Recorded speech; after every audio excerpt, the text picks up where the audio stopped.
对美元的双边汇率仍然是最重要的指标。你好，请问有什么需要帮助吗，女士？您好，请问盛轩集团在哪个包间？请跟我来，谢谢。这边。哎，请等一下，先别打扰他们，我还有一位朋友没到，我们一起进去。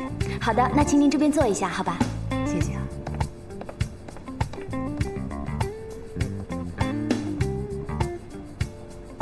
但是我认为现在更多的还是应该发展外汇市场。人民币的汇率虽然会呈现更多的双向波动，但是不会大幅度的贬值。而且在进一步消除人民币在岸和离岸的一个汇差之后 ，SDR 的机制的运作也会越来越完善。加上英国退欧后的影响，我认为人民币跃升为世界第2大货币只是时间问题。我赞同何总的看法。就目前的局面，人民币未来会更加的坚挺。来啊！哎，何总，我们盛轩公司今年业绩应该会更加的好，这都是在您的支持之下才能完成。哎呀，我真的是太想你了！一到宾馆啊，我把行李放在那儿，就直接来接你了。不好意思，包太太，我那边还没有开完会，要不您去那边吃点东西，让我来接。楠楠，我就是想见见你。没见到你之前，我是真心的牵挂着你呀。不如这样，我跟你一起进去，就作为家属练习好了。我在旁边坐着，不说话的了。哎 ，no， 不方便。有什么不方便的？服务员，请带这位女士去吃点东西，让我来接。好的，你去吃点东西或喝点东西。不必了，你也不必客气了，也不必破费了，我就在门口等你。你既然这么忙，你就忙去好了。OK， 那我进去了。哎。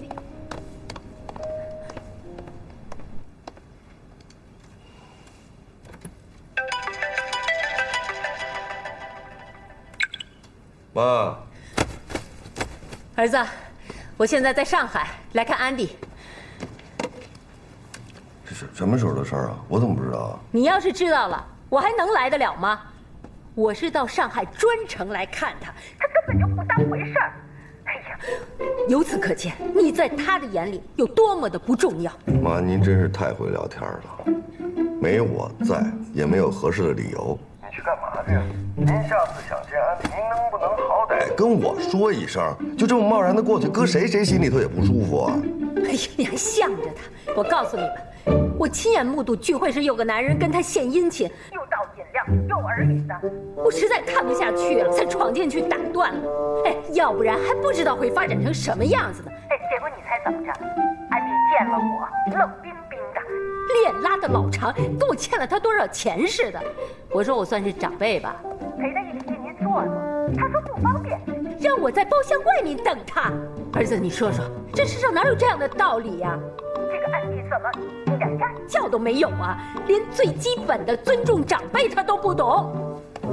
小老太太，哎，人家是公务聚会，正式场合，您冒冒失失的闯过去，安迪肯定没有准备，肯定措手不及。您这么做不合适。妈，我到现在还加着班呢，您能不能心疼心疼您儿子，让我把手里的活赶紧干完了，回家睡个好觉？咱有什么事能不能回家好好说？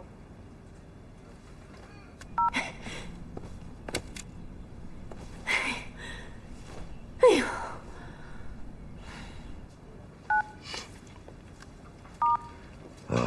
主任，您要是忙完了，能不能给我打个电话？想你。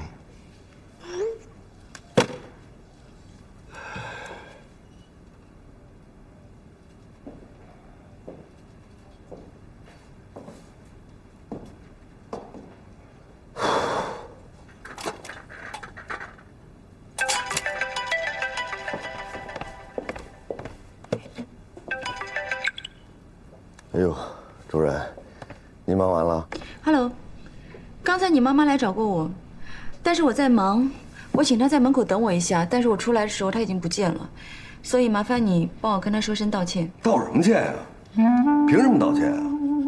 我也跟她说了啊，你压根儿就不应该去。你这不是打扰安迪工作吗？是不是？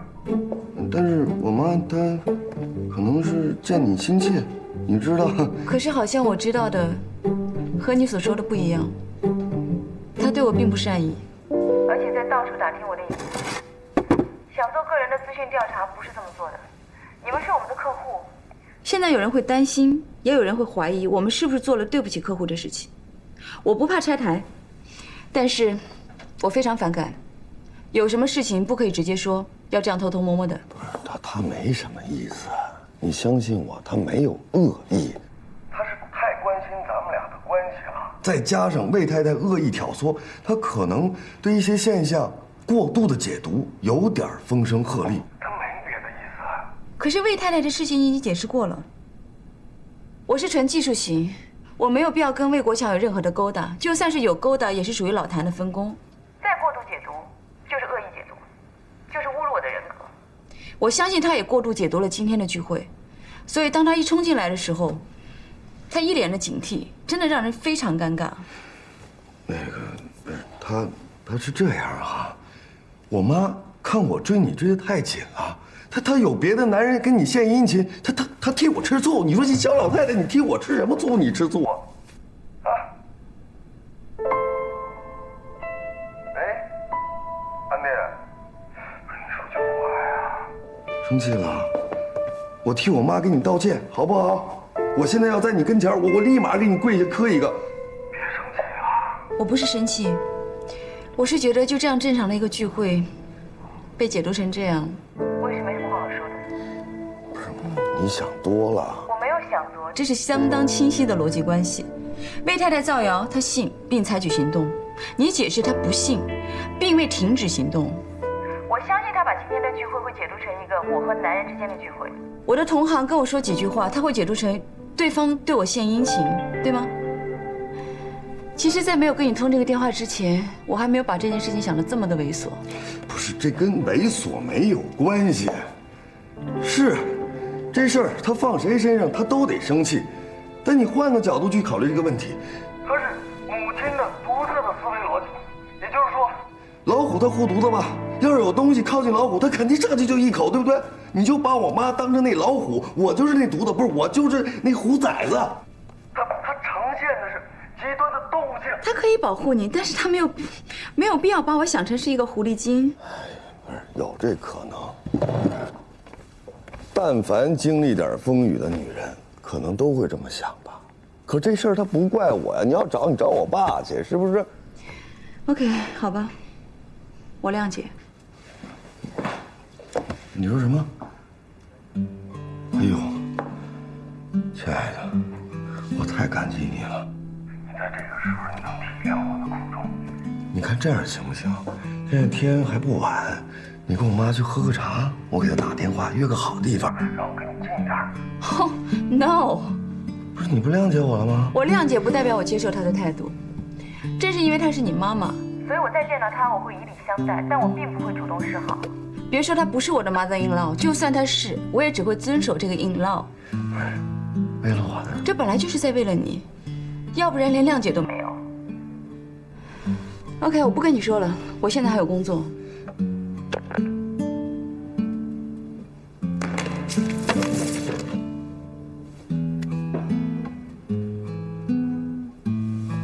包一凡没想到，安迪的反弹如此激烈，如此不留情面。他觉得自己像蜂箱里的老鼠，两头受气。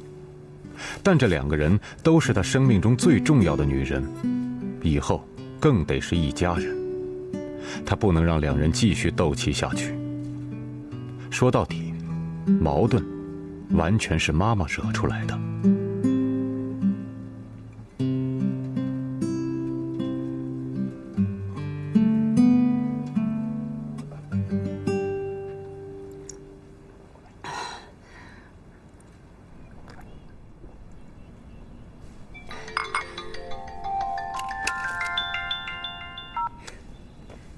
他道歉了吗？听妈，您真好意思说，人凭什么道歉呀？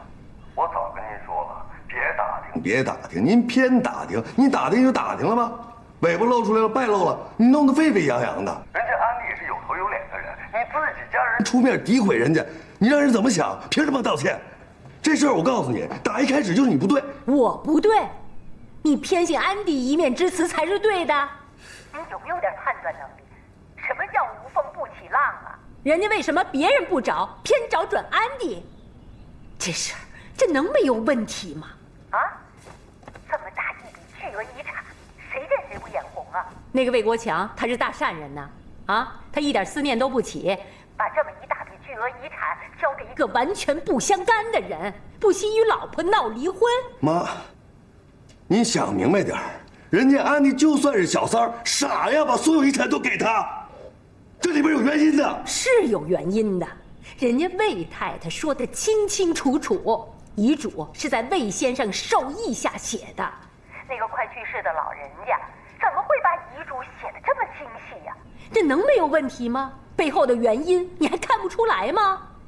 哎呀，你呀，简直是被这个狐狸精迷了眼。这么明显的问题你还看不出来？吴元一，我告诉你们，这事儿这里边所有的情况，我都清清楚楚的知道，这里边牵扯的人太多了，我不能跟您说，他魏太太都不知道。你信吗？魏家人家是夫妻，魏先生不跟魏太太说，你跟安迪不是夫妻，人家安迪告诉你，你简直是鬼迷心窍。妈，我不想跟您说这事儿了，掰扯不清楚。这样，您听好，我和安迪是一回事儿，我和您和这家是一回事儿，两码事不能交叉。我现在就跟个夹心饼干似的，我两边受几顿。宝宝，好儿子，你别说气话呀。我不是为难你，我是看人家骗你，我不能袖手旁观吧？不是谁骗我呀？他骗我干嘛呀？不是妈，我是您儿子。您不听我的，您非得听一个什么乱七八糟的魏太太。您看不出来吗？他现在已经丧心病狂，他非要把这水给搅浑了。妈，这事儿早晚会水落石出，尘埃落定之前，您别再去见安迪了，就算帮我一忙，好不好？怎么，他不愿意当面跟我解释？我是长辈吧，是你妈吧？懂事的女孩子都应该知道怎么做的，不会为难你呀。哟妈，哎，您还真自以为是啊！您要知道，是我追的安迪，我日思夜想，我苦苦追求的安迪，我把他追到手了，您想怎么的？您不就惦记您那点家产吗？行，我不要了，这公司我不管了，行不行？我告诉你妈。安迪是一个干干净净、简简单单的女孩，我跟她在一起纯粹为的是感情。她跟你讲感情，就应该尊重我，对吧？哎呦妈，你让人家尊重你，你尊重人家了吗？啊，一口一个狐狸精的。再说了，人家自己妈都找不着在哪儿呢，你现在跑出当妈来了。我再跟你说嘛，安迪从小在国外长大，他的思维逻辑都是西式的，人家愿意搭理你，跟你说句话，不愿意搭理，一句话都不跟你说，怎么的？还有，安迪，我以后一定会娶回家门的，你自己想想，以后她成了你儿媳妇儿，你怎么相处吧？你支持他扔掉你老妈？我扔掉谁呀？您是物件啊！我都跟您说了，大不了您儿子辛苦点，两边跑，谁都不冷落。可您二位呢？谁都不依不饶的，我呢？那怎么的？完了完了，我儿子彻底让狐狸精给祸害了。要是这样下去，那还了得！不行，我不能就这样离开。要是我这样离开了，那个狐狸精不就大获全胜了吗？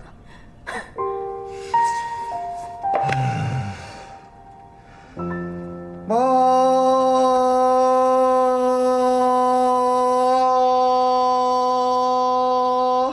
啊，包总，这是。哥，包总，您这是？我没事儿。不是，哎，这是刚到的文件。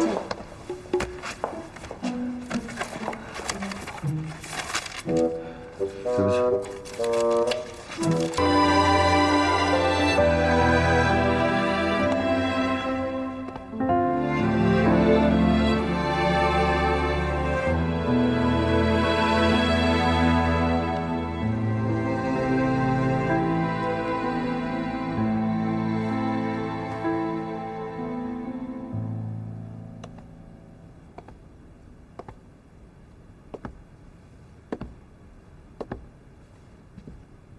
哎呦，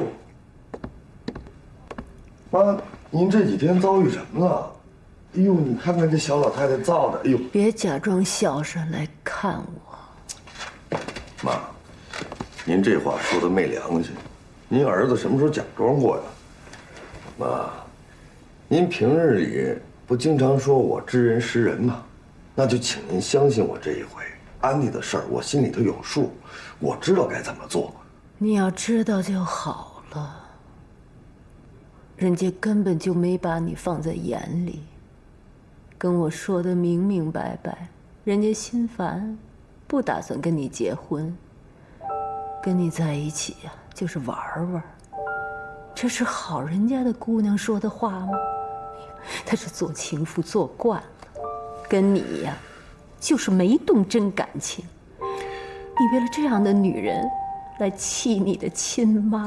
妈，咱绕不出来这圈子了是吗？也不知道跟您说了多少下了什么迷魂药，不是您想的那样。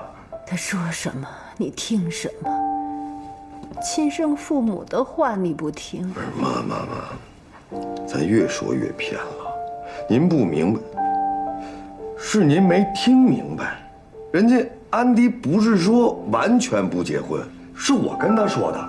我说咱们俩先谈恋爱，先享受一下恋爱的感觉。如果两人觉得舒舒服服的，再考虑结婚。他这不也是正常的一个流程吗？不生儿不知父母恩呐。你这一辈子都不能懂得母亲的心。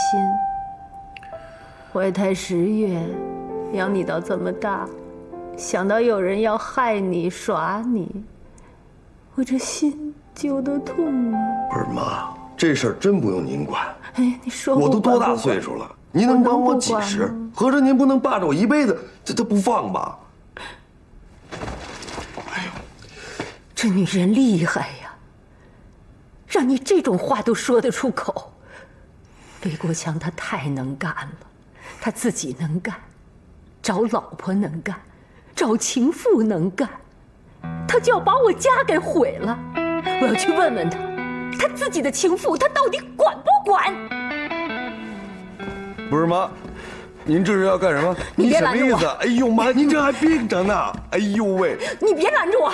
我要去问问那个女人，她在外头勾搭我的儿子，她的金主魏国强到底知不知道？我也要去问问那个魏国强，他的情妇在外头四处勾搭男人，他到底管不管？妈，我看您真的是病得不轻。您放心，今天我绝对不会让您出这个门的。你天天住在家里吗？每一分每一秒，你住在家里吗？我一大活人，你看得住吗？你是捆着我，绑着我啊！我告诉你，你是我身上掉下来的肉，是我的命，我不愿意让任何人摆布你，我宁肯粉身碎骨，我也要跟他拼命！哎呦妈，你走开！不是安迪，那是魏国强的女儿。女儿？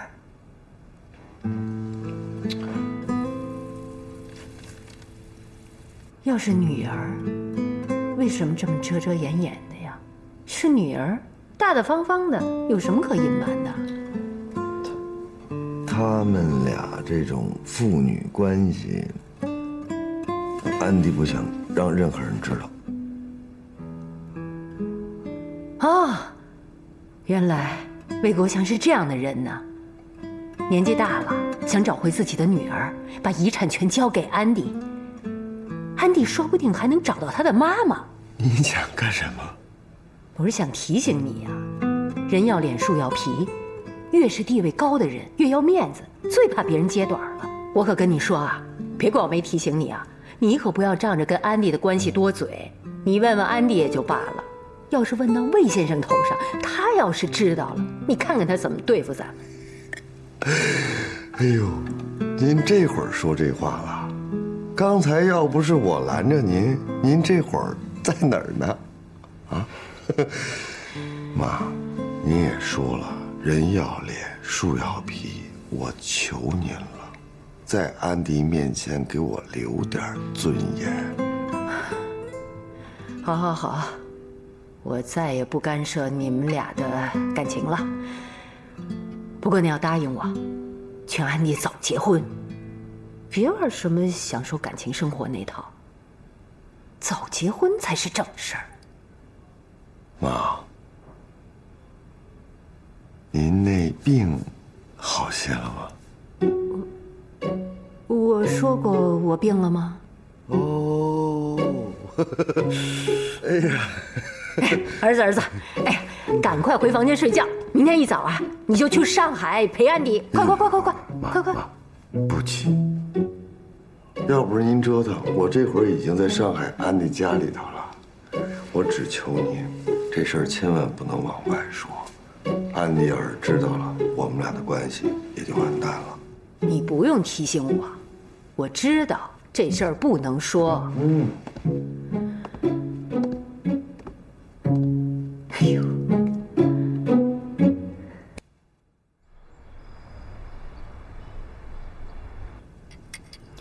我就知道我的儿子是有眼光的。